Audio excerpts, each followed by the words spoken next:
As DOGE searches for efficiencies everywhere, including in DoD, one organization that advocates for service members and veterans worries that real harm may be done in the process. The president and CEO of the Military Officers Association of America, or MOAA, Air Force Lieutenant General retired Brian Kelly, joins me now to discuss. General Kelly, thanks so much for joining me today. Thanks for having me. Before we begin, let me thank you for your service and for continuing that service with MOAA. Our listeners may not know exactly what MOAA is, so could you give me a 30-second elevator pitch?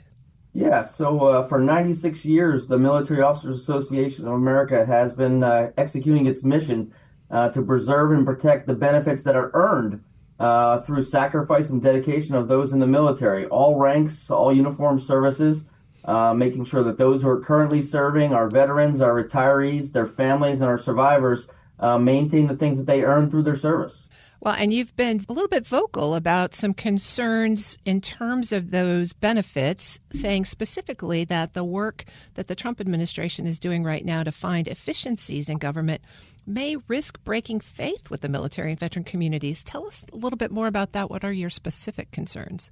Yeah, first, I think, we all recognize that there are efficiencies, and it's a good thing to find efficiencies and savings, right? We're all taxpayers, and we've all seen that. Certainly, in my 34 years of military service, I saw places where we could find efficiencies and savings.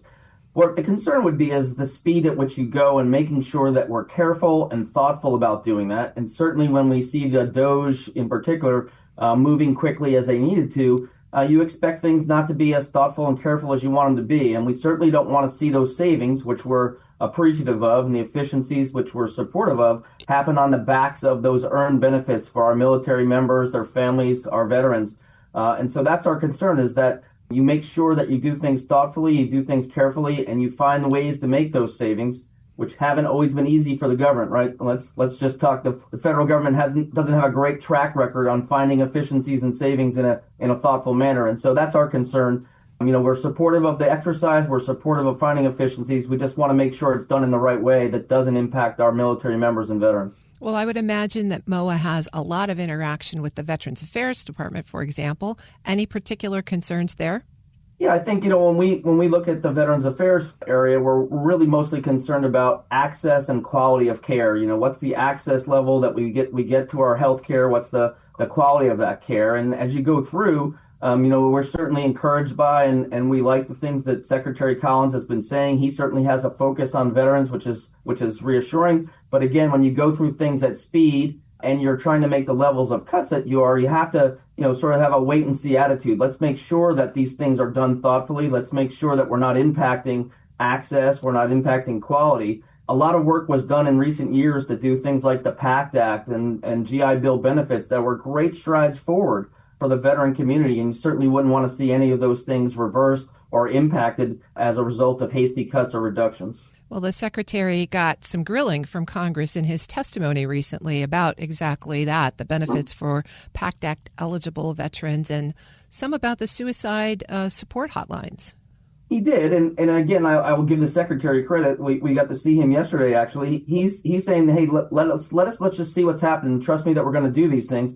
So I think all of us in the veteran community and military support community take him at his word. We want to see those savings happen, but we're all just a little skeptical. I think based on past track records for the government as a whole. I know certainly when I served in the military and we made reductions, it was tough to do so without making some impacts to those benefits and those levels of service. And so we're supportive of that happening, but we want to see, and we're all watching carefully. I think he's watching carefully as well to make sure we don't see any of those lines crossed. Sounds like the trust but verify approach. That's probably correct.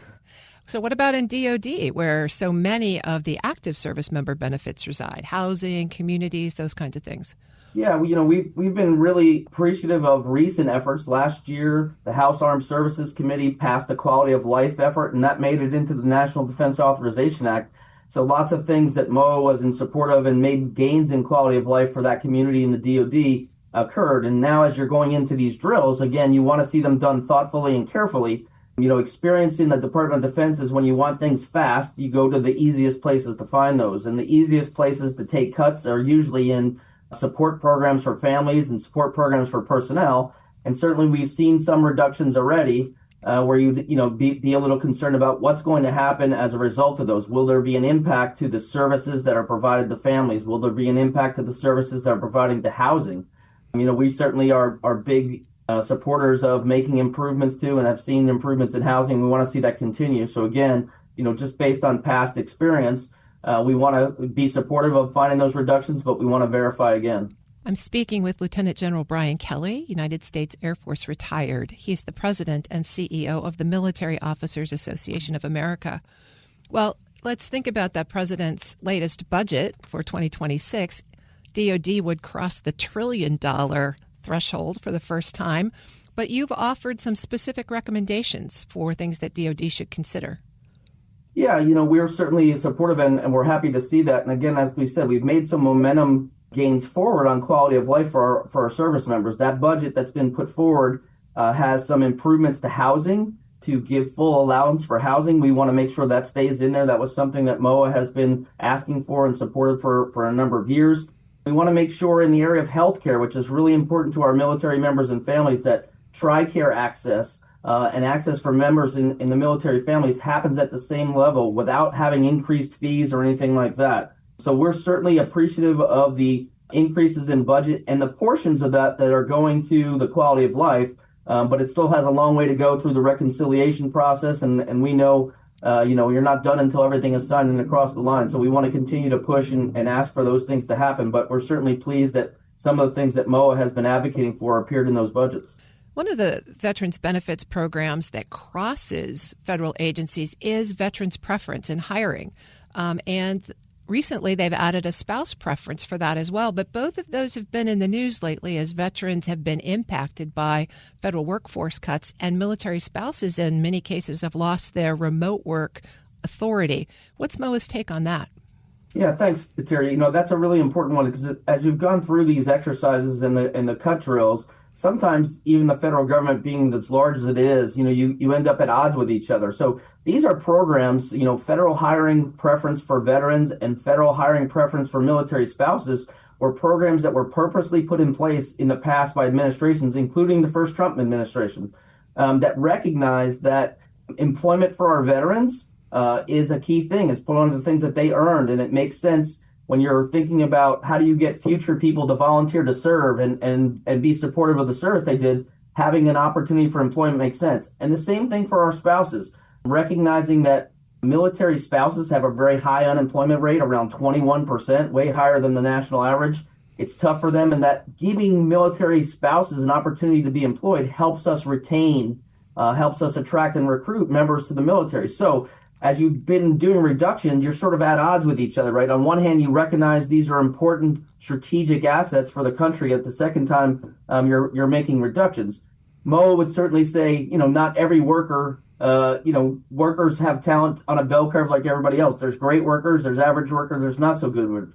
You don't want to keep a not so good worker just because they're a veteran or military spouse, and nobody would be advocating for that. But for the vast majority of military spouses and veterans, there is an advantage and an inherent strategic opportunity to keep them at higher rates. And with veterans, I think occupying like 30% of the federal workforce, as you're making these reductions, it's made it even more impactful to the veteran community. And MOAA's, made a stance about that and said, hey, some of that should be reversed. Well, those are pretty expansive concerns, and I know you spend a lot of time up on the Hill. What are you hearing from members of Congress as they're looking at these issues and the defense budget?